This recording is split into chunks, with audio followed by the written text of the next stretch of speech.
Right now, above your head, there are an estimated 1.2 million pieces of debris larger than 1 centimeter orbiting Earth. Dead satellites, spent rocket stages, fragments from collisions, paint flakes, bolts, all of it traveling at speeds of up to 28,000 kilometers per hour. At those speeds, even a small fleck of paint can punch through a spacecraft wall. The problem is real, it is growing, and it is inspiring some of the most creative and, frankly, bizarre engineering proposals in the history of space technology. The first solution takes inspiration from one of nature's most surprisingly useful creatures. A gecko can walk up glass, across ceilings and along smooth metal without any glue or suction. Its secret is millions of microscopic hairs on each foot that exploit van der Waals forces. Weak electrical interactions between atoms that, added together across millions of tiny contacts, create a remarkably strong grip on almost any dry surface. A team of researchers in Germany is developing a synthetic version of this material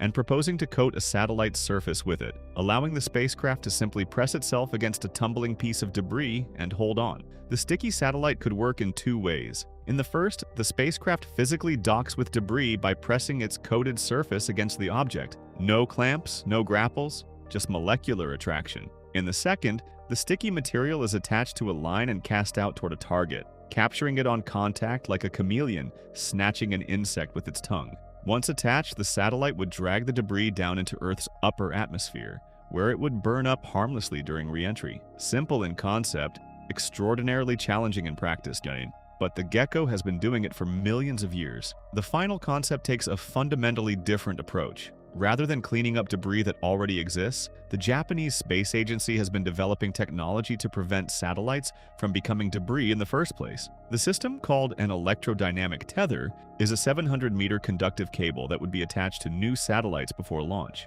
During the satellite's operational lifetime, the cable remains coiled and dormant. When the satellite reaches the end of its life, the cable unwinds, trailing behind the spacecraft through Earth's magnetic field. As current flows through the cable, the interaction with the magnetic field generates a braking force, gradually dragging the dead satellite into a lower orbit and speeding up its natural atmospheric re-entry by years or even decades. 5 concepts, each bizarre in its own way, each addressing a real and growing problem. The concern is not just the current clutter, it is what comes next. Scientists have long warned of a scenario called the Kessler syndrome, in which a collision between two objects creates fragments that cause further collisions, triggering a cascade that could make certain orbital altitudes unusable for decades. The window for preventing that scenario is not unlimited. Every year without active debris removal is another year of accumulating risk. The solutions are creative, some are proven, some are still conceptual, but they all reflect the same underlying reality. Earth's orbital environment is a shared resource that humanity has not managed carefully, and the cost of inaction is rising. Whether the answer turns out to be gecko feet, space harpoons, laser cannons, robotic tentacles, or electrodynamic tethers, or some combination of all 5, the time to act is now, before the window for effective cleanup closes.